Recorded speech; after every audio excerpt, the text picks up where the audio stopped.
vamos a iniciar la clase.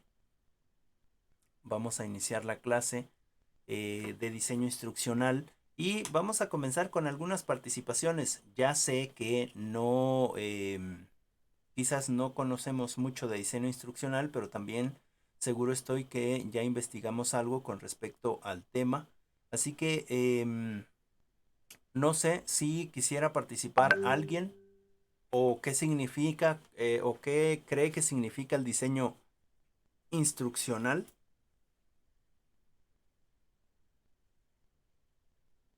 ¿Alguna de nosotras? ¿No?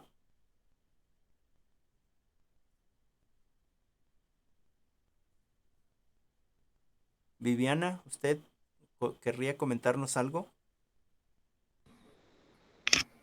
Pues la verdad no he leído, pero me imagino que el diseño instruccional es como un seguimiento de pasos, Ujú. algo así. Ok, bueno, empecemos con eso, seguimiento de pasos. Muchas gracias, Viviana. Naye, ¿nos quieres La verdad, comentar algo? la verdad tampoco he leído, pero Entiendo. yo siento que es como crear expectativas, ¿no? Ok, Expectativas para diseñar algo, tener pensado qué es y cómo lo vamos a lograr, ok, ok, también tener nos hace... nuestras propias habilidades, ¿no? Ok, ok, gracias, Naye. También nos estamos acercando un poquito. Jocelyn, coméntenos algo. Pues es que también no he leído, pero pues es como, no sé, como experiencia de un aprendizaje o algo así. Ok, experiencia de un aprendizaje. Bien, No sé. ok, ok, Sí. no, no se preocupen. Seguro que nos deja un aprendizaje esto que estamos haciendo hoy. Guadalupe, ¿usted nos puede comentar algo?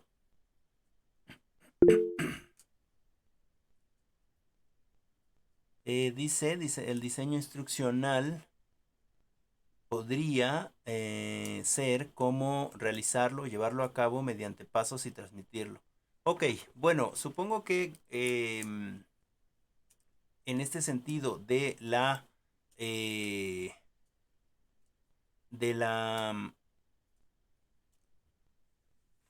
de las palabras como lógica, le damos por ahí un sentido a lo que significa diseño instruccional. Denme un segundo. ¿No? En ese sentido, nosotros vamos a ir trabajando con respecto al diseño, que efectivamente tiene que ver con diseñar, con tender una línea, con, pues, con precisamente proponer algo, ¿no? Por ejemplo, en el caso de estas materias que ustedes están llevando o las materias que llevaron en el preescolar o en la primaria o en la secundaria, en el bachillerato, no las pusieron nada más porque sí, sino hubo todo hubo todo un diseño, una investigación, ¿no? Para poder poner esas materias que ustedes iban a cursar dentro de estos periodos escolares. Es decir, no solamente se les puso matemáticas porque era necesario para la vida, sino se les pone matemáticas para enfrentarlos a un contexto, digamos, más universal donde todo mundo vamos a estar, ¿no? En ese sentido, el diseño instruccional. Y empezaríamos entonces con la historia del diseño instruccional, que es desde 1970 y 1980. En este sentido, el diseño instruccional tiene que ver precisamente con esto del aprendizaje, ¿sale? ¿Cómo es que aprendemos? ¿No? ¿Cómo es que aprendemos? Es decir, señorita Viviana, ¿cómo sabe usted que sabe? Coménteme. ¿Cómo sé yo que sé? Ajá. Porque, pues porque sí. Ok. No, es que pues a veces leo cosas que no sabía y pues digo, ¿a poco esto sí pasó? Ok. O así, ¿no? Ok. Y ya después como que sí se te quedan grabadas unas cosas y dices, pues esto ya lo vi. Ok. Ok. Por eso sé que sí sé. Ok. Gracias, muy amable. Em, es una pregunta difícil, ¿verdad? ¿Cómo sé que sé? A ver, vamos a... No está mal la respuesta, a mí me parece que es una respuesta válida. Uno se encuentra, digamos, en a la vuelta de la esquina conocimiento y de repente no sabíamos que sabíamos que no teníamos el conocimiento que nos encontramos en ese momento, ¿no? Pero sin embargo, después, como bien lo dices, em, ya tenemos ese conocimiento y lo podemos ocupar en cualquier momento. Aunque sigue la duda esta filosófica de cómo sé que sé, ¿no? Es decir, cómo tengo el conocimiento realmente de que yo sé alguna cosa, ¿no? Em, bueno, quizás su compañera Jocelyn nos pueda iluminar en ese sentido. Adelante, compañera Jose, coméntanos, ¿cómo sabe usted, o coméntenos, cómo sabe usted que sabe? Pues también, no sé, que yo sé. Ok, Pues también podría ser que, ay, no sé, ok, no no, sé si sé. no importa. Creo que las estoy poniendo en aprietos, pero Sí. empiezas con algo muy bueno que voy a recuperar. Dices, ¿cómo sé que sé? Ah, pues es que no sé, ¿no? Y, y, y, y en ese sentido podríamos poner como punto, muchas gracias, Jocelyn, podríamos poner como punto de que no sé si realmente sé. Cuando me doy cuenta que sé, pues específicamente cuando hago ese algo que no sabía que sabía hacer, pero que sí lo puedo hacer, ¿no? En ese sentido podría ser una respuesta, ¿no? Bueno, pero seguramente su compañera Naye sí nos va a poder disipar la duda. Adelante, compañera Naye, ¿cómo sabe usted que sabe? Eh, pues yo sé Ajá, que sé porque, eh, ay, no sé, pero yo sé, es ok, que sé que sé hacer las cosas porque ya las he puesto en práctica ok, o ya ya me han preguntado y ya sé qué es, como ujú, que a mí me gusta mucho la lectura a veces ajá, cuando no me da tijerita ajá. y, y sé que puedo hacerlo, ¿no? O sea, cada rato me invento cualquier cosa o como que tengo la capacidad de tener mi mente muy abierta. Aparte de que solamente sé decir puras tonterías, dice mi papá. Ok, eh, no sé, me ponen a hacer algo y busco la manera rápida de hacerla. Aunque termino destruyendo las cosas, pero ya. yo intento hacer las cosas a como yo puedo hacerla, como siento que es más práctico y más fácil para mí, por eso sé que sé y porque lo puedo hacer. Ok, ok, muchas gracias. Creo que vamos disipando dudas, ¿no? También la compañera Naye dice, bueno, es que tampoco estoy muy segura cómo sé que sé. De lo que sí estoy segura es que sé, ¿no? Y en ese sentido, estoy segura de que sé porque cuando lo pongo en práctica lo hago. Es decir, entonces, el conocimiento, el aprendizaje tiene que ver con la práctica, ¿no? Es decir, todo lo que yo conozco, todo lo que yo sé, es porque ya lo he puesto en práctica y es porque ya precisamente eh, eh, lo puedo resolver, ¿no? Dice la compañera, bueno, algunas cosas las acabo destruyendo, eso significa que no sabía, pero en este proceso de ir aprendiendo, eh, para la siguiente ocasión yo ya no voy a destruir eso que destruí anteriormente, ¿no? Es decir, voy adquiriendo un conocimiento, voy construyendo un conocimiento, ¿no? Y en ese sentido, voy diseñando estrategias para que pueda yo alcanzar nuevos conocimientos. En consecuencia, creo que yo nunca sé nada, ¿no? Que yo nunca sé nada y eso me posibilita a seguir aprendiendo el todo, ¿no? Es decir, nunca estoy llegando a un punto donde mi sabiduría o mi conocimiento sea tal que no pueda yo aprender nada más, ¿no? Muchas gracias, Naye. Ya como última referencia, la compañera Guadalupe, no sé si nos quiera comentar ella cómo sabe que sabe.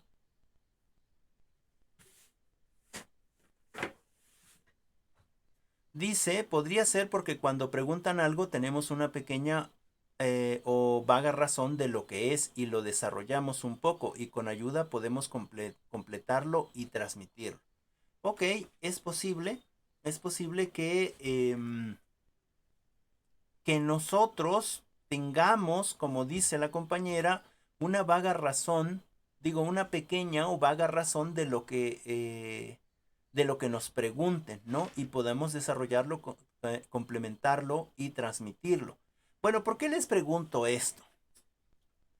Porque en la antigüedad, me parece que fue Platón o Aristóteles, no recuerdo bien, ojalá y me puedan corregir en ese sentido. Se creía que uno venía al mundo en blanco, es decir, él decía, uno de estos filósofos decía que el alumno o el estudiante, el discente, venía al mundo y era como una tabula rasa, ¿no? Es decir, era una tabla rasa que no tenía nada, que no sabía nada, y en consecuencia uno podía escribir en ellos, ¿no? Escribir en esa tabla. En ese sentido, estas nuevas teorías y este nuevo diseño en el sentido estructural precisamente cree lo contrario. Cree que todos nosotros quizás no sabemos qué sabemos, pero sí que traemos un conocimiento. Y eso se puede demostrar, por ejemplo, en el preescolar, ¿no? Se supondría que el niño de preescolar viene como una tabula rasa, es decir, viene como un sujeto, ¿no? Que no trae ningún conocimiento, que viene en ceros, en blanco, como una libreta en blanco, solamente predispuesta para que ahí se le pueda anotar. Lo cual no es cierto, ¿no? Porque todos y todas desde casa, en esta estructura familiar, ya aprendimos algo. Es decir, el niño nace y conforme va naciendo, no es que venga sin conocimiento, ¿no? Por ejemplo, si nuestro hijo, nuestra hija nace y nace de nosotras, es decir, nosotras la damos a luz o lo damos a luz, el niño o la niña ya sabe que soy su madre o que soy su padre, ¿no? Es decir, ya viene con un conocimiento. ¿Por qué? Porque desde antes, cuando estuvo dentro del vientre, recibió cariño o recibió amor o recibió una caricia, ¿no? Cuando el varón llega y besa el vientre de su esposa y ahí está la niña o el niño o la niña siente ese calor, ¿no? Siente ese abrazo. Cuando yo, mamá, estoy dentro de mi ser, hay una personita y hablo cosas bonitas a mi hijo o mi hija, siente también ese calor, ¿no? Está deseoso o deseosa por venir al mundo, ¿no? Es decir, en el contexto, claro, en el que se haya planeado, en el que se haya querido un hijo, etcétera, etcétera, ¿no? Es decir, el niño o la niña ya sabe que es querido, ¿no? Y que va a llegar a un espacio o a un lugar donde le van a proteger y le van a apoyar, ¿no? En lo necesario. En ese sentido, em, no venimos como una tabla rasa, ¿no? Sino desde que empezamos con nuestro nacimiento, desde ahí empezamos a conocer. No es cierto que si yo me agarro a pelear con mi esposo o mi esposa, ellos no van a recordar nada porque ellos no saben, ¿no? Eso es lo que nosotros pensamos, esa es nuestra ingenuidad. Pero ellos todo están viendo, todo están escuchando, todo están aprendiendo. Ahora, nacen y cuando nacen son infants, ¿no? Pero aún así tienen cierto conocimiento y van adquiriendo más conocimiento. Es decir, lloran y se dan cuenta que cuando lloran, el papá o la mamá viene a su encuentro, ¿no? Y pues no saben pedir las cosas, pero ya saben que es una forma de llamar, ¿no? Es una forma de estar ahí presentes. Es decir, si le preguntáramos a un niño pequeño o si nosotros nos preguntáramos qué sabe el niño, bien que nos damos cuenta que sabe, ¿no es cierto? Sabe cómo llamar, etc. Y así va creciendo el niño.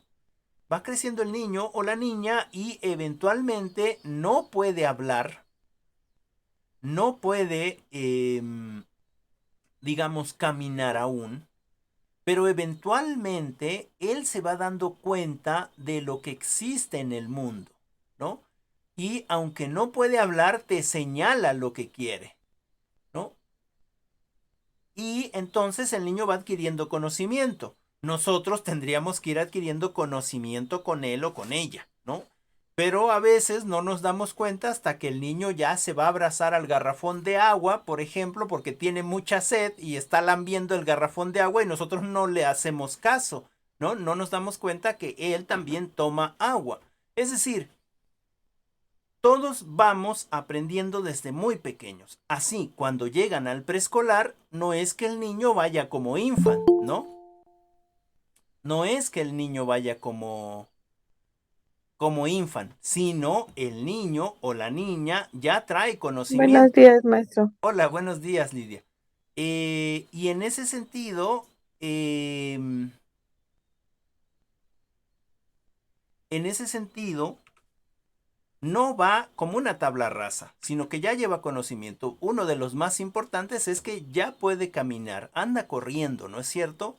Otro es que ya puede ir al baño, ¿no? Claro, a lo mejor no se limpia muy bien o no se asea muy bien, pero ya es más independiente.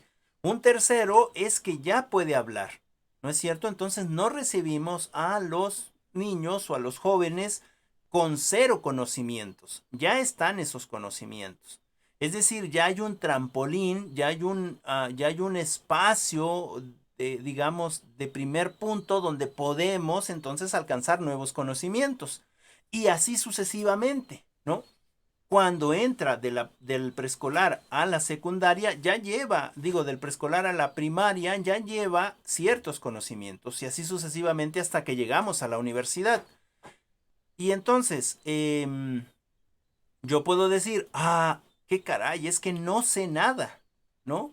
Me estoy dando cuenta que no sé nada. Y eso se puede tomar de dos maneras. Uno, no sé nada, me doy cuenta que entre más conozco, menos sé, y entonces me pongo precisamente a buscar más conocimientos y a resolver eso que yo no sé, ¿no?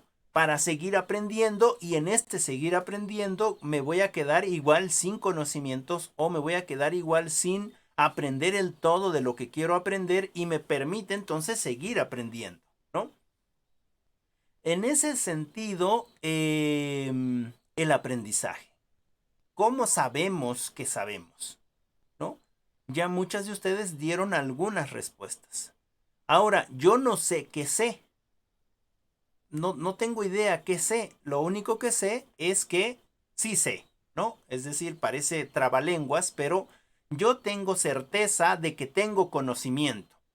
¿Qué conocimiento? Pues no lo sé aún, porque ese conocimiento solamente lo veo cuando yo lo aplico en algún espacio determinado o momento determinado que requiera de tal o cual conocimiento, ¿no? Es decir, yo no sé, ser padre, no tengo el conocimiento de ser padre o no tengo el conocimiento de ser madre.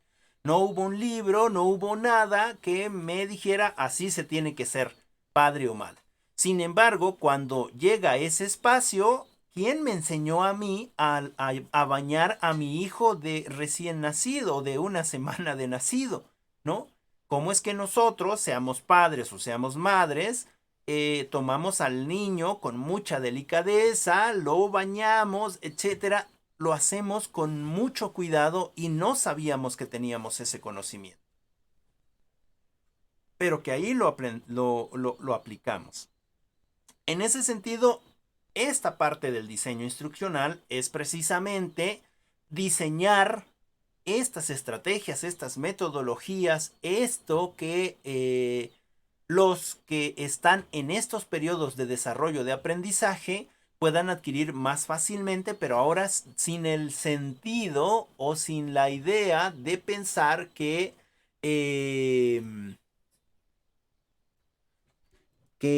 precisamente el que va a obtener el aprendizaje no lleva conocimientos, ¿no? Yo, por ejemplo, no puedo pretender venir aquí a digamos, a la institución o platicar con ustedes pensando que ustedes no saben nada, porque sería muy, muy difícil para mí, como este personaje que comparte el conocimiento, llegar hasta donde deseo llegar con respecto a las metas cognitivas, ¿no?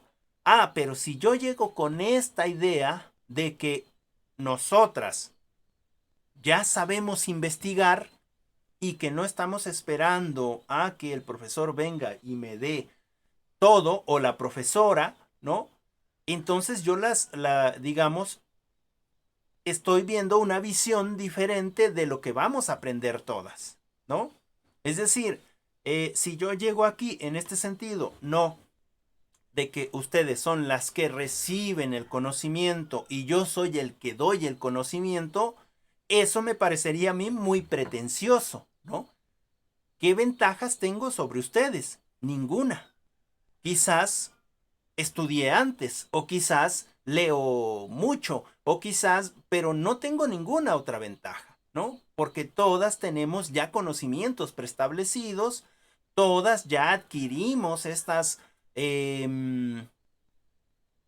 pues este conocimiento que está ahí, pues, y que está al alcance de todos y de todas, y que en esa independencia que nos hemos generado, ¿no?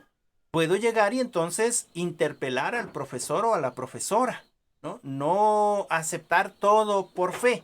No es como la iglesia.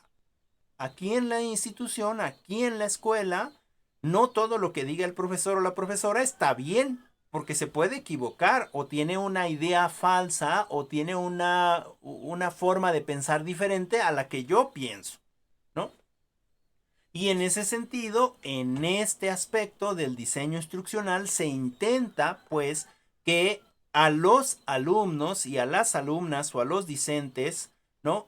No se les tome como que vienen vacíos, ¿no? Sino ya vienen precisamente con un nivel académico, y es precisamente ese nivel académico que va a permitir que se adquieran nuevos aprendizajes. Y en ese sentido, todas las teorías de aprendizaje que ustedes ya han visualizado, ¿no? No sé si me explico hasta aquí. ¿Tienen alguna pregunta? No, profe. Ok, muchas gracias, Nay. Muchas gracias. Bueno, entonces, parte de estas teorías, nosotras seguramente ya hemos visto algunas de estas teorías, la teoría cognoscitiva, la teoría significativa, la teoría constructivista, la teoría, digamos, más mecanicista, que es el conductismo, este, el operante o, bueno, se me olvida el otro ahorita, pero en este caso hemos buscado ciertas formas de explicar cómo es que aprendemos, ¿no? Es decir, yo intento, de acuerdo a la visualización o de acuerdo a la observación, yo intento ver cómo es que la mayoría de nosotros aprendemos, ¿no? Y en consecuencia, intento medir, ¿no? Cómo es que o en qué niveles es que está el aprendizaje del otro, lo cual es algo hasta cierto sentido absurdo, porque yo no puedo saber, digamos, o no puedo delimitar cuánto es lo que sabe la compañera Viviana. A lo mejor, desde mi perspectiva muy subjetiva, ¿no? Intentando buscar herramientas que me permitan de alguna manera demostrar el conocimiento de su compañera Viviana, me den una calificación cuantitativa, ¿no? Pero que sin embargo ni siquiera la define. Porque imaginemos que, bueno, ya te estoy ocupando de ejemplo, Viviana, es eso, es un Sí, ejemplo. no te preocupes. Ok, es para que contextualicemos más. Imaginemos que yo soy el profesor de Viviana y pues bueno, ya hice mis rúbricas, ya hice mis listas de cotejo, ya le pedí a ella que hiciera un ensayo, que hiciera un mapa conceptual y todo lo hice en una en rúbrica, ¿no? Y entonces pues ella no lo hizo muy bien, digamos, de acuerdo a mis rúbricas, a lo que yo puse en eso, ¿no? Y entonces soy de esos profesores que está tan seguro de qué conocimiento tienen sus alumnos que hasta con decimales le pongo, ¿no? Es decir, no, es que ella apenas se alcanzó a pasar 7.117, ¿no? Porque ese es el conocimiento que tiene, no tiene más conocimiento, no lo demuestra, ¿no? Y de repente ella sigue, ¿no? Ella avanza, ¿no? Desde mi visión no tiene un buen conocimiento y de repente llega a ser mi jefa, ¿no? Y yo digo, ay caray, creo que le hubiera puesto mejor calificación porque ahora ya es mi jefa, a ver si no se acuerda y pobrecito de mí y ay Jesús y etcétera, etcétera. Bueno, ¿qué pasó ahí? ¿No? ¿Qué pasó ahí? Que entonces se demuestra que el conocimiento y el alcanzar el conocimiento no se puede medir de alguna manera tangible que sea real, ¿no? Es decir, yo no puedo decir cuánto conocimiento tiene alguien. Bueno, por desgracia, sí tenemos que justificar de alguna manera una calificación, pero que quede claro, las calificaciones no significan el conocimiento. Solamente es una herramienta para demostrar ante una estancia burocrática que efectivamente vamos alcanzando cierto conocimiento. Y esto entre comillas, ¿no? Porque una calificación no hace al conocimiento, ¿no? Es decir, lo que yo sé, y muchas de nosotras lo estábamos diciendo, la verdad es que es una pregunta difícil, no sé cuánto sé. O lo único que sé es que sé, pero no sé cómo demostrarlo, o lo demuestro cuando me piden que haga las cosas y yo las hago de manera práctica, ¿no? O decía alguien más, bueno, yo a veces lo hago y destruyo las cosas, ¿no? O decía una compañera, ¿no? O me dicen que digo puras tonterías, ¿no? Eh, o ciertas cosas, pues, en ese sentido, nosotros estamos aprendiendo. Por eso es que no podemos decir, ah, es que yo ya soy licenciado, ya sé. ¿Y cómo sabes que sabes? Ah, porque ya tengo un documento que dice que soy licenciado. Y entonces, como me dice que soy licenciado, entonces ya sé. Ah, muy bien, licenciado. Entonces, a ver, hágame una planeación. Muy bien, licenciada, hágame una planeación donde incluya la subjetividad de los alumnos, donde realice un proyecto de intervención metodológico, que aplique precisamente en este contexto de, de marginación educativa, y que me proponga precisamente en esa planeación o en esa secuencia todas estas estrategias didácticas que me va a dar como resultado al final del año el aprendizaje, por decirlo así más puntual, el aprendizaje significativo en lectoescritura de los niños de primer semestre. Y tú vas a decir, ¿qué? ¿Me puede repetir todo, por favor? Es que la verdad no lo anoté, ¿no? Ahora, no significa que no lo podamos hacer, significa que vamos a tener que aprender entonces ahora sí, si es que no lo sabemos, para poder aplicarlo. Y ahora, aprenderlo y ponerlo en papel no es lo mismo que trabajarlo con los alumnos, sobre todo si los alumnos, como bien se sabe, las alumnas tienen diferentes formas de aprendizaje, tienes diferentes formas de ver la vida, tiene diferentes niveles cognitivos, es decir, no empezamos en el suelo, digamos, no empezamos en una línea específica donde todos están a la par o todas están a la par, ¿no?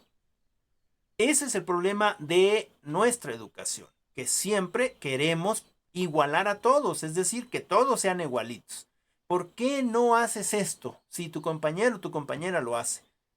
¿No? Es decir, no podemos estandarizar a todos o a todas porque somos diferentes, ¿no? Es decir, a lo mejor yo ya soy mamá y entonces no puedo ver la vida de la misma manera que si fuera yo solamente una mujer sin hijos, ¿no? Aunque sea más grande que la que ya es mamá, ¿no? A lo mejor una mujer de 30 años, de 40 años, todavía no es madre y tiene mucha más libertad que una mujer de 15, 16, 17, ¿no? Que ya está con un hijo o con una hija, ¿no? Son diferentes formas y no podemos meterlas en el mismo espacio, sino que debemos de ver desde sus propios espacios cognitivos, dónde se encuentran. Y en ese sentido, necesitamos precisamente explicar, ¿no? Desde este diseño instruccional, explicar cómo es que aprendemos, ¿no? Y esto pues se hace desde la observación, pero no se puede hacer desde otro espacio. Y entonces se crean estas teorías, ¿no? Se crean estas teorías que nos permiten precisamente dar cuando menos un punto de partida, más o menos a todos poner en ese punto de partida para intentar crear un diseño instruccional, una metodología, un espacio que me permita entonces alcanzar los conocimientos de manera equitativa, ¿no? O intentar cuando menos ello. En ese sentido tenemos la teoría cognoscitiva, ¿no?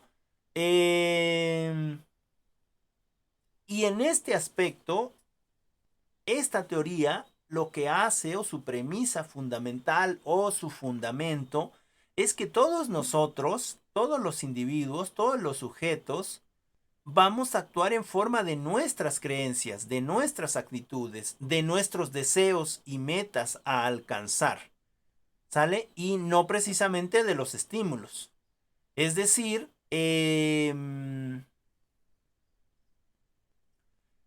que nosotros necesitamos estar motivados por alcanzar ciertas metas o ciertos deseos siempre y cuando tengan que ver con nuestras creencias, ¿no? Es decir, yo quiero alcanzar un 10 en este sentido arcaico de buscar la calificación en vez del aprendizaje, y entonces, pues bueno, para mis creencias no es malo que yo haga un poquito de trampa, ¿no?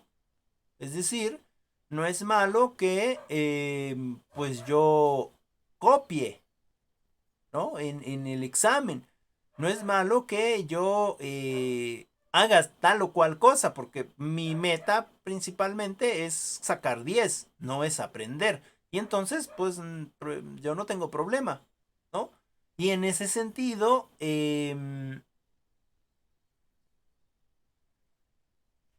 no es que lleguemos al conocimiento, ¿sale? Vamos a quedarnos ahí intentando hacer, digamos, llegar a donde nosotros queremos sin la necesidad de aprender. En el caso de esta teoría cognitiva como tal, todo lo que nosotros creamos, todo lo que nosotros querramos va a ser de acuerdo a estas creencias que tenemos, a estas actitudes y a estos deseos o a estas motivaciones, a estos sentimientos con respecto a lo importante en la vida, en mi vida como ser humano. Es decir, en este sentido, todo este procesamiento de información puede explicar cómo aprende el ser humano.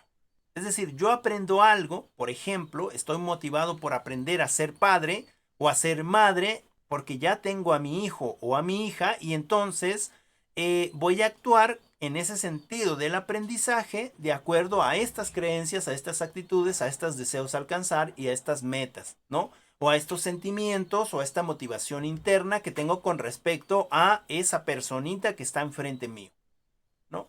Y en ese sentido yo aprendo nuevas cosas, ¿no es cierto? Es decir, voy buscando nuevas estrategias que quizás nadie me enseña, pero que están ahí motivadas por lo que yo creo o por lo que yo siento. No sé si me explico. ¿Sí? ¿Me voy explicando bien?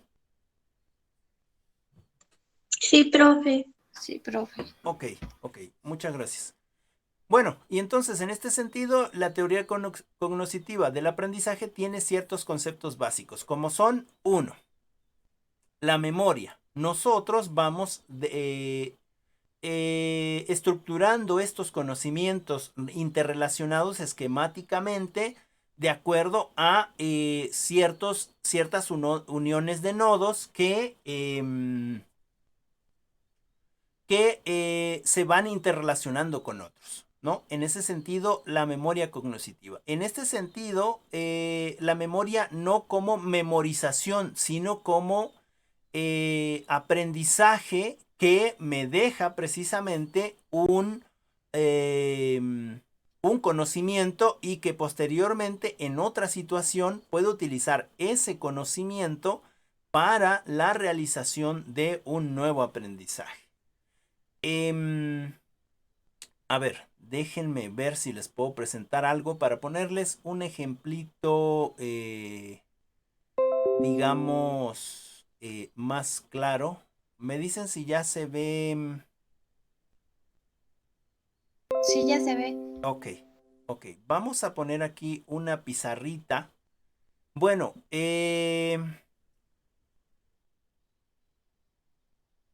digamos, déjenme ver aquí, lo vamos a poner con azul. Ok, digamos que esto de la memoria o esto de los nodos sería más o menos un puntito. Bueno, estoy haciéndolo con el ratón, así que se va a ver un poco raro. ¿Sale? Cuando nosotros vamos creciendo, vamos insertando en nuestra memoria conocimiento, que es este puntito. Y al tener otra situación, quizás tenemos un segundo punto, ¿no? Y así sucesivamente al tener otra situación, un tercero, un cuarto, un quinto, ¿no? Voy a hacer varios, disculpen mis trazados, ¿no? Digamos que tenemos varios puntos, ¿no? Porque ya estamos en un periodo de nuestra vida, ¿no? Que ya tenemos mucho conocimiento, ¿no? Entonces, en ese sentido, tenemos demasiado conocimiento y lo que va pasando al paso de nuestra vida es que nosotros vinculamos un conocimiento con otro, lo insertamos en la memoria y podemos resolver otro conocimiento y ahora en vez de tener uno, tenemos dos y así sucesivamente cuando los interrelacionamos, ¿no? Entre todos se van uniendo estos nodos, digamos, ¿no? Bueno, no sé si queda muy claro mi ejemplo. Es decir, vamos poniendo varios nodos, vamos uniendo todo el conocimiento que tenemos entre todos los nodos posibles y entonces nuestro conocimiento se va creando mucho más grande. Es decir, no sé si nos demos cuenta que ahora, aunque sea en esto todo chueco, vamos alcanzando precisamente estos, digamos, estos conocimientos. Fíjense cómo se interconectan uno con otro y así sucesivamente. Es decir, cuando nosotros tenemos un conocimiento, lo vamos uniendo con otros conocimientos y eso va alcanzando precisamente este avance en el conocimiento. Por ejemplo, decía su compañera Naye, a mí me gusta leer mucho y entonces seguramente como le gusta leer mucho, tiene esa conexión de nodos, esa conexión de nuevas palabras, esa conexión de nuevas formas de ver el mundo, ¿no? Y eventualmente va precisamente alcanzando un nivel más alto cognitivo. No sé si me explico ahí. Bueno, voy a quitar aquí y vamos a dejar de presentar. ¿Sale? No sé si me expliqué en ese sentido. Sí. Ok. Bueno, en consecuencia, nosotros conforme vamos aprendiendo nuevas cosas, vamos haciendo interconexiones y nos vamos haciendo más hábiles en algo. No es que seamos más inteligentes que el otro o que la otra, sino es precisamente que nos vamos haciendo más hábiles en ciertas actividades debido a que estamos aprendiendo nuevas cosas. Por ejemplo, a mí me pasó que cuando entré de la secundaria, bueno, de la prepa a la misma prepa, pero había dejado 3 años de estudiar y empecé a estudiar nuevamente, tenía yo que leer el texto o el trabajo que nos enviaran 3 o 4 o 5 veces, ¿no? ¿Por qué? Porque mis conexiones con respecto a lo educativo, con respecto al aprendizaje en libros o en escuelas, se había ido deteriorando porque no lo practicaba, ¿no? Y entonces me costaba comprender la lectura. Ahora, no significaba que fuera yo más tonto que los demás. Lo que significaba es que estaba yo oxidado y que no había yo puesto a trabajar esos nodos o esa parte de la memoria que es útil para seguir aprendiendo, ¿no? En este proceso de tiempo me costó casi un año otra vez entrar a el ritmo de trabajo de la escuela, ¿no? Quizás si yo les propusiera a ustedes que leyéramos un libro, ¿no? No tendrían tanto problema, ¿no? Porque es un solo libro. Pero si les propusiera a ustedes que leyeran 3 libros diferentes en el mismo espacio, es decir, no al mismo tiempo, pero en el mismo determinado lapso de tiempo, seguramente cuando habláramos de ese libro, ustedes me harían un cuarto libro, ¿no? Es decir, me hablarían de lo que habló el primer libro combinado con el segundo y combinado con el tercero. ¿Por qué? Pues porque precisamente no estaríamos, digamos, acostumbrados a leer más de un libro, ¿no? O quizás a lo mejor no estamos ni siquiera acostumbradas a leer un libro. ¿Y por qué no lees un libro? Ah, bueno, pues es que yo voy a trabajar, ¿no? Yo me salgo tempranito a las 7 de la mañana, voy al trabajo y cuando regreso tengo que regresar a hacer de comer, tengo que regresar a lavar, tengo que regresar, es decir, tengo que regresar a hacer otras actividades cotidianas y bueno, cuando termino ya se hicieron las 9 o las 10. Lo que quiero no es leer, lo que quiero es descansar. O bueno, quizás alguna de nosotras se ponga a ver algo en la televisión, ¿no? Y en ese sentido, bueno, no tenemos el espacio para seguir trabajando esta teoría cognitiva, es decir, para seguir estructurando estos conocimientos interrelacionados, ¿no? Que me van a dar precisamente un mayor nivel cognitivo. Y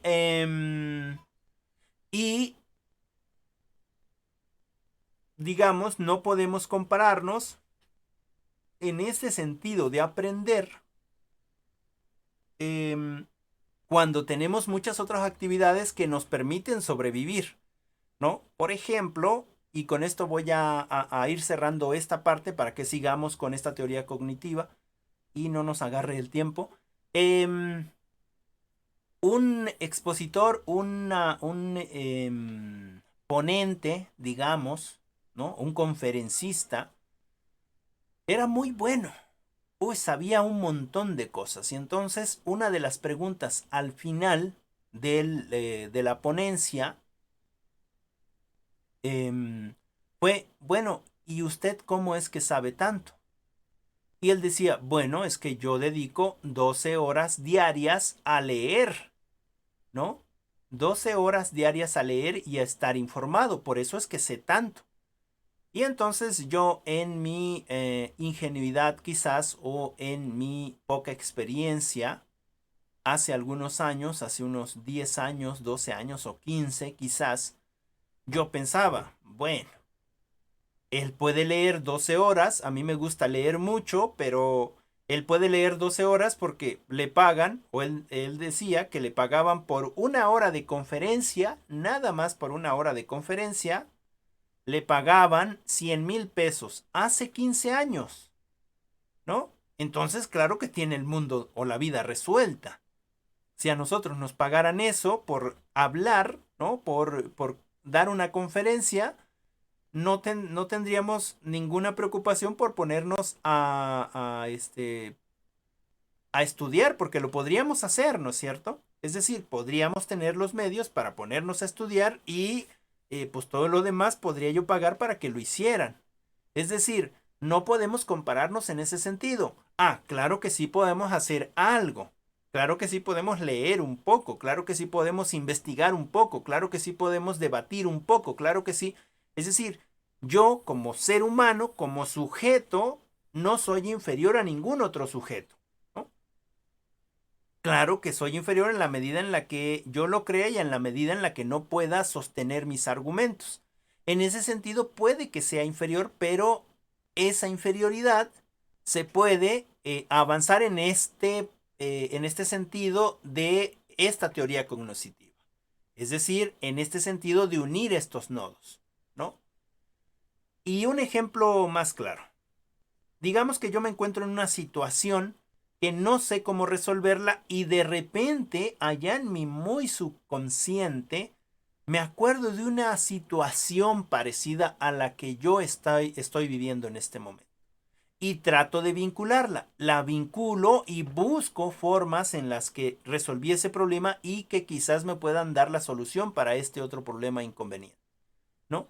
Y en ese sentido estoy regresando a la memoria, estoy regresando a ese nodo y ahora no solamente regreso a él, sino ahora lo interconecto. Y en ese sentido, para ir avanzando, en ese sentido el aprendizaje se va a presentar como esta incorporación de la estructura de la memoria de nuevos conocimientos con la capacidad de recuperarlos y usarlos cuando se necesite, ¿no?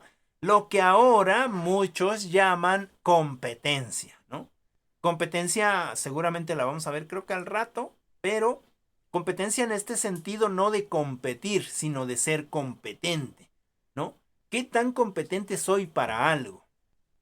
Es decir, ¿qué tan seguro o qué tantas herramientas, qué tanta metodología, qué tantas estrategias tengo para resolver competentemente o de la mejor manera un problema? Y en ese sentido, esto de los aprendizajes, ¿no? Que se incorporan gracias a estos aprendizajes que ya tuvimos en el pasado, pero que los jalamos y los podemos usar cuando nosotros queramos, ¿no? Y en este sentido, este proceso de información que nosotros estamos manejando tiene que ver con la acumulación de conocimientos dentro de la memoria. No que me los haya aprendido, es decir, no en este sentido de 2 por 1, 2, 2 por 2, 4, 2 por 3, 6, es decir, no en este proceso memorístico de repetición, sino en este proceso de información dentro de la memoria. Es decir, que yo puedo ir a esa memoria y no tener un conocimiento memorístico, sino tener un conocimiento significativo, ¿no? Que me permite entonces desbaratarlo nuevamente entre todas sus partes para poder ocuparlo en un nuevo momento. Y a esta acumulación de conocimientos en la estructura de la memoria se llama acrecentamiento. Es decir, hagamos una analogía. Yo cuando entré a primer cuatrimestre de la licenciatura en pedagogía, ¿cuánto es lo que sabía? Y ahora yo que estoy en sexto semestre de la licenciatura en pedagogía, ¿cuánto es lo que sé ahora? ¿No? Es decir, cuánta acumulación de conocimiento se ha quedado en mí, porque algo he de tener. No es que yo pasé a oscuras, yo no aprendí nada, porque el profesor o la profesora nomás venía, nos ponía películas, nos contaba cosas. No, bueno, pero algo he de haber aprendido. No, pues es que el profesor, es que la profesora. No, pero yo en mi propia investigación, es decir, el profesor y la profesora, bueno, nos viene a contar o nos dice cosas, nos pone películas, pero yo en mi proceso interno, ¿qué tanto aprendí? ¿Qué tanto investigué? ¿Qué tanto no estaba de acuerdo con eso que el otro o la otra estaba haciendo porque era un perjuicio para mí? Entonces yo, en ese sentido de independencia, busqué mi propia información, ¿no? ¿Qué tanto he aprendido? En ese sentido, el acrecentamiento. Y ese acrecentamiento de la memoria, dentro de este acrecentamiento hay una formación de estructuras conceptuales apropiadas para ese concepto, es decir, la estructuración, ¿no? Muy importante, no, digamos, confundir con estos conceptos. A ver, ¿qué significa pedagogía?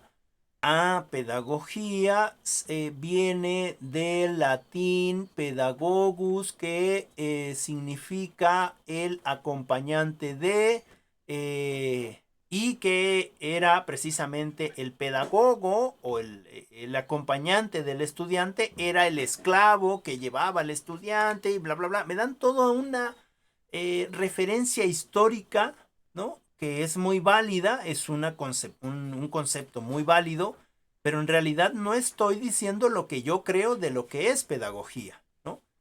Por ejemplo, nos pasa mucho también cuando se les pide una lectura. Cuando se les pide una lectura, dicen, la lectura hablaba de tal, tal, y decía tal esto, y luego esto, me repiten toda la lectura, ¿no? No hay esta estructuración. La lectura dice esto y yo de la lectura saco esto, estoy de acuerdo con esto no, por esto, es decir, hay una estructuración. Yo estructuro mis propios conceptos. ¿Por qué tengo que repetir lo que el profesor o la profesora dice? ¿No? Porque así es como se hace la educación, así es como se hace la pedagogía. Y eso es un error, ¿no? Ahí no va a haber un avance en el conocimiento. Ahí no va a haber un avance en el pensamiento del otro. Entonces estoy haciendo a mis alumnos y a mis alumnas a mi pensamiento, a mi forma de ser y a mi forma de ver la vida, ¿no? Y entonces los estoy haciendo dependientes de mí. Y cuando uno de los estudiantes tenga algún problema, ¿qué va a hacer? ¿No? Pues pido el apoyo del profesor o la profesora. Ok, te ayuda. Y cuando ya no esté, digamos que por algún motivo ya no está en el mundo, ¿a quién le pregunto? ¿No? Es decir, necesitamos este acrecentamiento de la información, del conocimiento mediante una estructuración o de estructuras conceptuales, ¿no? Pero de estructuras conceptuales mías. Yo, ¿qué estoy haciendo? ¿Yo qué estoy formando? ¿Yo qué me estoy estructurando?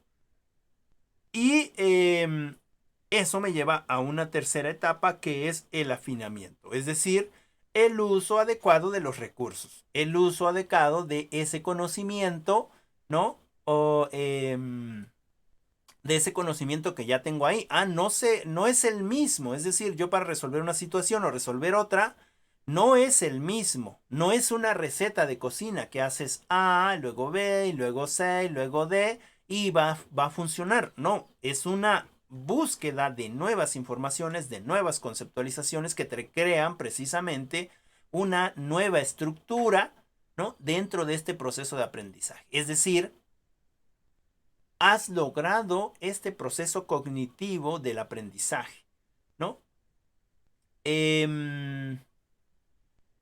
Me voy más rápido, solamente les comento que los principales exponentes de esta teoría cognitiva son Robert Gagne, espero que lo puedan investigar para que tengan un poquito más de conocimiento, y él habla de varios procesos de aprendizaje, cómo es que son esos procesos de aprendizaje, tomando en cuenta la fase de la motivación, de atención, de adquisición, de retención, de recuperación de la información, de generalización, de desempeño y de retroalimentación, ¿no? Sería importante que la veamos para que tengamos una idea. No es la única teoría, hay muchas otras teorías, ¿no?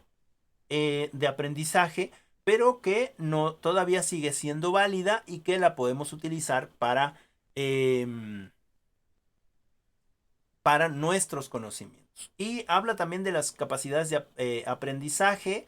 En este sentido, él las pone en 5, que son las destrezas motoras, es decir, las que podemos hacer con las manos, ¿no? O con el espacio en donde estamos, es decir, caminar, a tomar las cosas, es decir, todo lo motor. La información verbal, la manera en que todos y todas nos comunicamos, el bagaje lingüístico que usamos, las diferentes palabras que estamos usando para comunicarnos. No sé si les decía que no sé si les comenté, hago un paréntesis. Por desgracia nosotros en nuestro país, lo más que podemos hablar algunas personas, ¿no? El vocabulario máximo que tienen son 100 palabras. Imagínense qué parco, ¿no? O qué tan diminuto es nuestro lenguaje, ¿no? Sobre todo porque hablamos con ciertas muletillas, ¿no? Y bueno, algunos de nosotros quizás hablemos un poquito más, unas 1000 palabras, ¿no? Sin embargo, en el Quijote de la Mancha hay, me parece que 27 o 25,000 palabras diferentes. Imagínense que pudiéramos o que tuviéramos la oportunidad de poder manejar todo ese nivel o ese bagaje lingüístico con respecto al uso de esas palabras. Bueno, cierro. La destreza destreza o habilidades intelectuales, las actitudes y las estrategias cognitivas, ¿sale? También habla de los tipos de aprendizaje, ¿no? Ya no nos vamos a meter ahí. Las condiciones para que se den estos aprendizajes, ¿no? Las condiciones que se den para estos aprendizajes, es decir, puede haber condiciones externas, condiciones internas. La situación de enseñanza-aprendizaje con respecto a este aprendizaje del estudiante, la conducta de entrada y la conducta final que se espera del estudiante, es decir, hay varias condiciones para que el aprendizaje se dé. Otro de los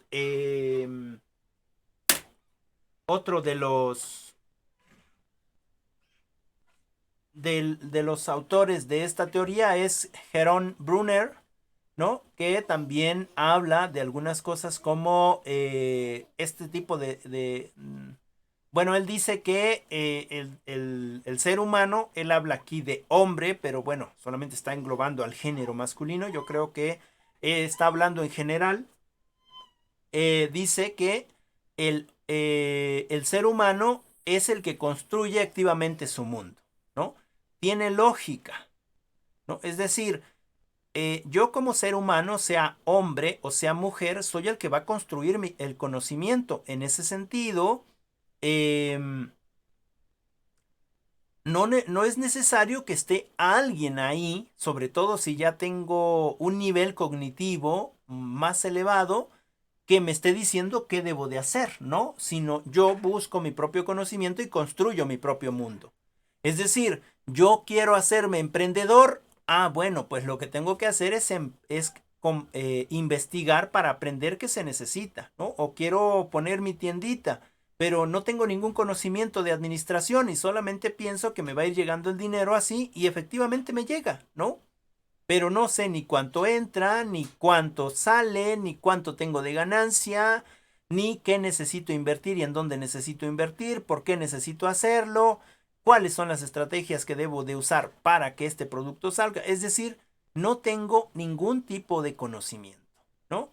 Y entonces, pues sí, eventualmente voy ganando dinero, pero no tengo un conocimiento para que este negocio fuera mejor, ¿no? En ese sentido, yo como ser humano construyo mi conocimiento o construyo mi mundo a través de los conocimientos y por medio de hacer estos intercambios con el medio que nos rodea, ¿no? Y él distingue tres representaciones que son activas o ejecutivas, ¿no?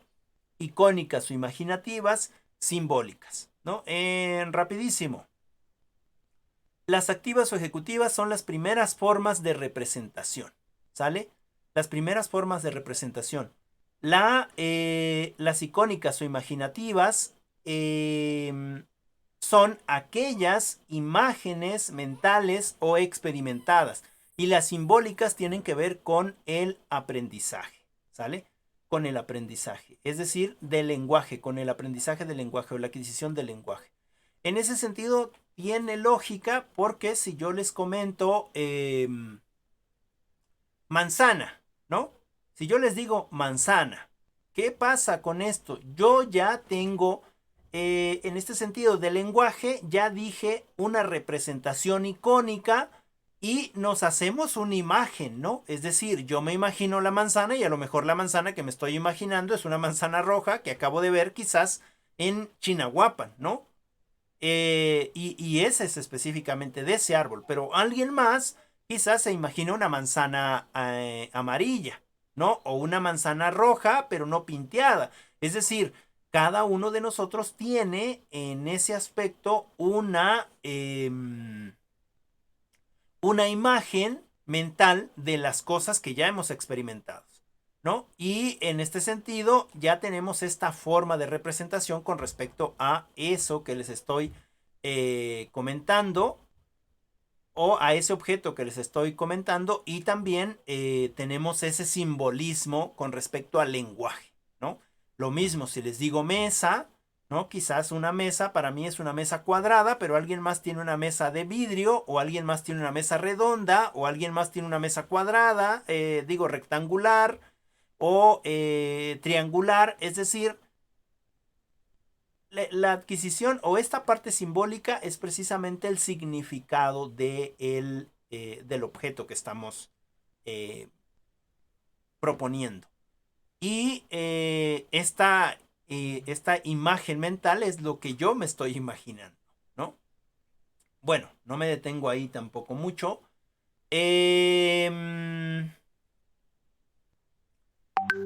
Bueno, habla también de la categorización por identidad. Les digo, ojalá y podamos ver a Jerome Brunner, la categorización por equivalencia y quizás podamos resolver algunas de esas dudas. También tenemos a este sujeto que es David Ausubel, ¿no? Del conocimiento significativo. Y él dice o él piensa que el aprendizaje del alumno depende de la estructura cognitiva previa que se relaciona con la nueva información. En ese sentido, se entiende por estructura cognitiva al conjunto de conceptos, ideas que un individuo posee en un determinado campo del conocimiento, así como su organización.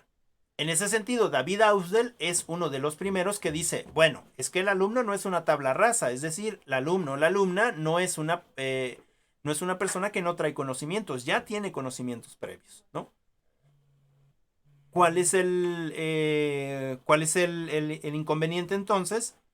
Bueno, ahí depende de nosotros para generar este conocimiento significativo, llegar desde el trampolín, ¿no? De conocimientos que tiene precisamente ese alumno o esa alumna, ¿no? Desde ahí empieza a aprender los nuevos conocimientos. Digamos que esos conocimientos previos son la base para poner dentro de él o de ella nuevos conocimientos. Es decir, no se trata de la cantidad de información que tiene el alumno, sino se trata de los conceptos y por proposiciones que maneja en sí este alumno, ¿no? Y con estabilidad, es decir, con, digamos que los puede argumentar, por decirlo de alguna manera. Bueno, David Ausubel, ¿sale? Hay que revisarlo también. Y bueno, con respecto a a este diseño instruccional, es el que me va a permitir precisamente realizar esta fundamentación teórica, estas fases, estos elementos y estos principios que me van a servir para el avance del conocimiento de los educandos, que ya nos queda claro que yo no sé cuánto saben los otros, ¿no? Es más, ni nosotros mismos sabemos cuánto sabemos, ¿no es cierto? Sino que estamos en ese proceso y cuando nos damos cuenta que sabemos, pues precisamente cuando hacemos las cosas. Algo que les comento de José M. Esteve, esta es una cita textual, dice, la enseñanza es una profesión ambivalente. En ella te puedes aburrir sobremanera. Dice, en ella te puedes aburrir soberanamente y vivir cada clase con una profunda ansiedad, pero también puedes estar a gusto, rozar cada día y cada cielo con las manos y vivir con pasión el descubrimiento que en cada clase hacen tus alumnos, ¿no? En ese sentido, la enseñanza es muy difícil, puede estar bien o puede estar mal, ¿no? En ese sentido de la planeación que hablábamos la vez pasada, ¿no? Es decir, yo puedo haber planeado muy bien, alguien ya me enseñó a planear específicamente de manera metodológica como una receta de cocina, que la educación no es así, ¿no? Pero ya me enseñaron así, entonces planeo y en la primera clase que me toca puede ser muy buena, excelente, lo mejor. Y en la segunda clase, por más que intento aplicar los mismos métodos, ¿no? Es decir, en el segundo salón, por más que intento aplicar los mismos métodos que apliqué en el primer salón, nada más no. Y no lo puedo hacer y lo aplico tal cual a rajatabla y no puedo hacerlo, ¿no? Y entonces me desmoralizo, me da ansiedad, no lo disfruto, ya quiero que se acabe la clase, Dios mío, ¿por qué habla tanto este profesor? ¿No? O porque estos alumnos no se callan, intento, no ven que trato de que ellos aprendan algo para el mundo. Es decir, es algo ambivalente, ¿no? Tiene diferentes valores. Y entonces lo único que debemos de hacer nosotros es disfrutar la educación, ¿no? No estar pensando en que si me va a salir o me va a salir mal.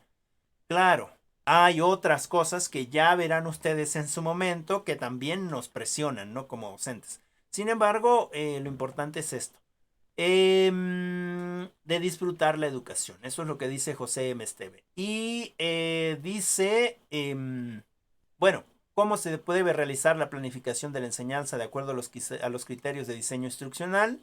¿Cómo puede uno emprender esta tarea? Y bueno, ¿qué es el diseño instruccional? Me voy a ir más hasta abajo, ya después les paso las lecturas para que ustedes las lean y tengan digamos, cuando menos una visión general de lo que vimos hoy, ¿no? ¿Qué es el diseño instruccional según esta lectura? Es el proceso fundamentado en teorías, disciplinas, academias, especialmente en las disciplinas relativas al aprendizaje humano, que tiene el efecto de maximizar la comprensión, uso y aplicación de la información a través de estructuras semánticas, metodológicas y pedagógicas. Es decir, ¿qué es el diseño instruccional en sí? Bueno, buscar precisamente estas estructuras, estas estrategias, estas dinámicas didácticas que permitan precisamente alcanzar el máximo de conocimiento de los estudiantes. No mío, de los estudiantes, ¿no? Es decir, oiga, profesor, profesora, vengo a ver porque sus alumnos están haciendo un alboroto, ¿no? Y pues no, están jugando, entonces, ¿dónde está su autoridad? Y la profesora dice, bueno, es que yo no sé cuál es el problema. Mire, ese niño está tirado ahí de panza, ¿qué está haciendo? Ah, pues está dibujando. ¿Y por qué no lo pone a hacer la actividad que le toca hoy? ¿Qué no lo tiene planeado? Pues sí, mire, este es el tema, ahí está el tema en el pizarrón. Pues sí, entonces ¿por qué está tirado ahí de panza? Bueno, porque ese es el tema, pero yo no voy a obligar al niño a que haga algo que no quiere. Él quiere dibujar, ya leímos, ya expliqué. Ahora les toca a ellos participar, ¿no? Ahora les toca a ellos hacer lo que ellos desean. Y él desea dibujar, él entendió el tema, ¿no? Y me está haciendo un dibujo. Y si no, acérquese, fíjese qué está dibujando, ¿no? Y a lo mejor lo que puso ahí en el tema, estaban viendo geografía, ¿no? Y están viendo el tema de volcanes. Y entonces el niño está dibujando un volcán y lo está pintando, ¿no? Oiga, y ese otro que está allá, está cantando, ¿no? ¿Cómo? A ver, ¿cómo es posible que usted no tenga esa autoridad? Para eso le enseñaron pedagogía, para que usted venga y tenga la autoridad y mande a sus alumnos. Y uno dice, bueno, a ver, permítame. ¿Quién dice que ser pedagogo significa que yo tengo que venir con el látigo y saber cómo dominar a los otros? Eso no es pedagogía. Y además este niño está cantando porque seguramente a él le gusta cantar y hizo una canción que tiene que ver con esto que estamos tratando en el tema, ¿no? Con volcanes, ¿no? Y esta niña está leyendo y este otro está conversando con su compañero porque van a hacer una exposición o su compañera. Es decir, en ese sentido, el diseño instruccional. Nosotros deberíamos de diseñar para que los niños pudieran hacer lo que desearan hacer en este sentido de alcanzar sus aprendizajes, ¿no? Como último, para cerrar, muchos de nosotros lo que hacemos con nuestros hijos o nuestras hijas es que las obligamos o los obligamos a que terminen a fuerza el trabajo que les mandan los profesores, ¿no? Y hasta los castigamos. No, no puedes hacer esto porque mandaste tu trabajo tarde y fue tu culpa porque no lo hiciste rápido, ¿no? Pero si ponen al niño o a la niña, sobre todo si viene de un contexto de preescolar donde estaba acostumbrado a andar jugando, ¿no? A ser lúdico, aprendía pero de manera lúdica, y ahora lo ponen a copiar una lectura, a lo mejor de 2 párrafos, ¿no? Que tú dices, ay, eso rapidito yo lo hago en 5 minutos o en menos. Pues sí, pero no es el mismo nivel, ¿no? Imagínense la tremenda aburrida que se da al niño, ¿no? Y todavía si lo castigas, es que esto no lo puedes hacer porque te tardaste. Él está aprendiendo entonces que lo importante es hacer las cosas aunque las haga mal, ¿no? Porque él quiere hacer otra cosa. Eso no es lo correcto pedagógicamente, ¿no? Ahora, también debemos de entender que nosotros los padres no somos pedagogos, ¿no? Somos padres y que vamos aprendiendo en ese proceso, ¿no? Pero ahí los que tendrían que ver ese, digamos, ese aspecto tendrían que ser los profesores, ¿no? Seguir actualizándose y no seguir metiendo prácticas arcaicas a un conocimiento que ya está en la actualidad, ¿no es cierto? Es decir, ¿yo por qué tengo que obligar a alguien a hacer algo? ¿No? Y cuando no se obliga, seguramente que los jóvenes aprenden. Oye, ¿ya hiciste tu tarea? No. ¿Por qué no la hiciste? Pues es que me aburre mucho. Ah, chamaco, vas a ver, vas a reprobar y que vas a no sé qué. Pues es que no lo quiero hacer, ¿no? Y ya aprendí el tema. Es más, mira, el tema habla de esto y esto y esto. Y te dan toda una explicación y tú dices, ah, caray, ¿no? Creo que sí, está bien, ¿no? Y en ese sentido, el niño aprende. No necesita hacer tareas. Nosotras no necesitaríamos hacer tareas si ya leyéramos, si ya argumentáramos, si investigáramos, si en vez de que fuera un monólogo, fuera un debate, ¿no? En ese sentido, se tendría que ir cambiando esta forma de diseño instruccional. Y bueno, le cierro aquí porque ya son 9:30 y 1, ya me pasé un minuto. Y bueno, preguntar, no sé si tienen algún cuestionamiento, algo que agregar, algún comentario, alguna anotación, algo, las escucho.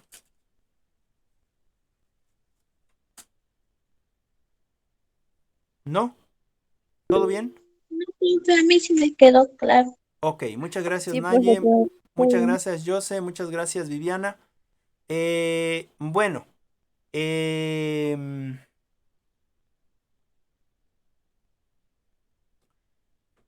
vamos a dejarle aquí. Les digo que yo ando un poco atareado, entonces solo les pediré que vayan a su temario, por favor. Vayan a su temario y traten de investigar lo que es influencias de las creencias del desarrollo instruccional, que es el 1.3 y el 1.4, el paradigma de ADI, modelos del desarrollo instruccional. ¿Sale? Esas dos se van a quedar de tarea. Déjenme anotarla, por favorcito. Hoy estamos a 29 del 05, no puede ser que ya se esté acabando el mes del 2021 todavía. Vamos a poner aquí pedagogía. Pedagogía sexto. Y le vamos a poner aquí desarrollo.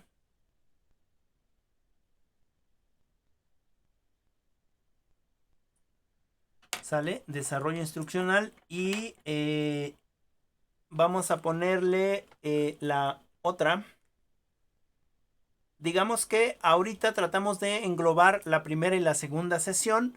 Vamos con la tercera sesión. Esta sería la sesión 3. Y sería la 1.3. Que es, les digo, influencia de las creencias del desarrollo instruccional.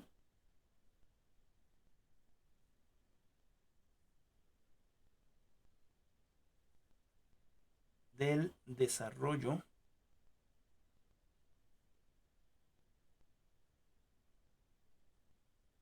instruccional y la 1.4 que sería el paradigma de ADI.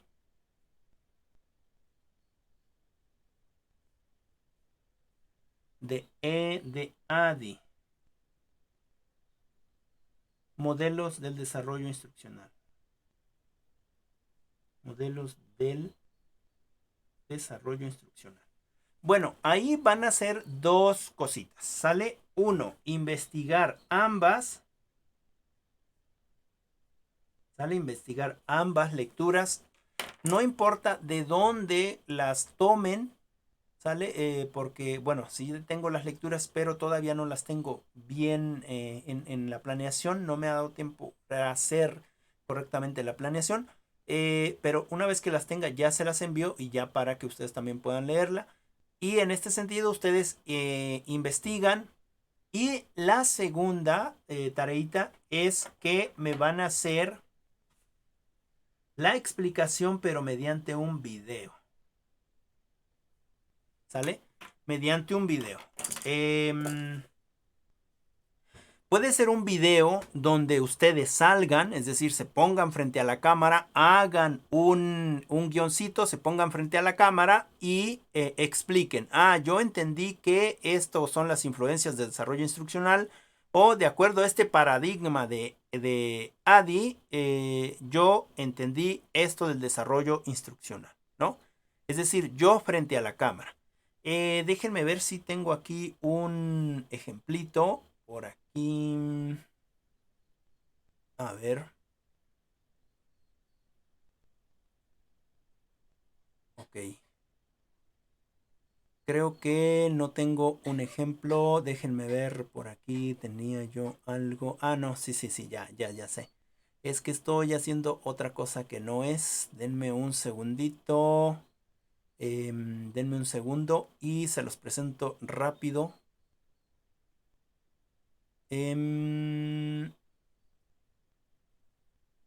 Ok, me dicen si ya se ve, ¿verdad? Me dicen si ya se ve. Bueno, les voy a poner de aquí, me parece de este, no, creo que por aquí. Vamos a ver, ok, miren, este es un ejemplo de video. Mi nombre es ¿Sale? Abigail Badí Ortega, Este es un de la ejemplo de licenciatura en video. Pedagogía del sexto Ella cuatrimestre. misma se graba. Bueno, no sé si lo ven. Ahí está. Ella misma se graba. Esto es una compañera del otro campus. Y está haciendo una La materia explicación. es ¿Sale? planeación En este caso de está hablando de estrategia planeación, de estrategias de enseñanza enseñanza. 2, Con respecto a la y sesión es 3 la sesión de 3, precisamente de una de planeación las materias que ustedes y también llevan, que es planeación. ¿Vale? Y entonces ella hace una explicación. Bueno. Sé de antemano que les va a dar un poquito de pena, de vergüenza, nervios, ¿no? Pero son, digamos, herramientas que tenemos ahí y que debemos de aprender a usar, ¿sale? No sé si tengan alguna duda. ¿Todo bien? Sí, profe, todo bien. Ok. Bueno, pues yo me despido de esta clase y nos vemos en la siguiente clase. ¿Les parece? Cuídense mucho, un abrazo y pues nada, espero que haya sido provechosa la clase. Nos vemos, cuídense mucho.